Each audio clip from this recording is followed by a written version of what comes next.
கன்னிராசி அன்பர்களுக்கு 2026 எப்படி இருக்கும்? யோகமான காலமாக நம்ம சொல்லலாம். காரணம் என்றால் கண்டகசனியா இருந்து 7ஆம் பாவத்தில் இருந்தாலும் பூர்வ புண்ணியஸ்தானாதிபதி 7ஆம் பாவத்தில் நின்று வெளிநாடுக்கு வாய்ப்புகளை கொடுக்கிறார். உத்தியோக ரீதியா மிகப்பெரிய ஒரு நன்மை அள்ளித்தரக்கூடிய நிலைகள் என்பதை ஏற்படுகிறது.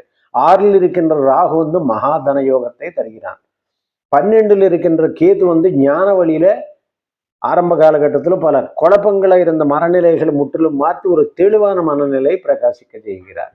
ஆக ஆண்டு பயிற்சிகள் மிக நன்மையான நிலையில் இருக்கின்றது. அதே நேரத்தில் பாதகாதிபதியா குரு பகவான் நமக்கு ராசிக்கு 10ஆம் பாவத்தில் தொழில்ஸ்தானத்தில் இருந்து 7ஆம் பாவத்தை பார்க்கிறார்.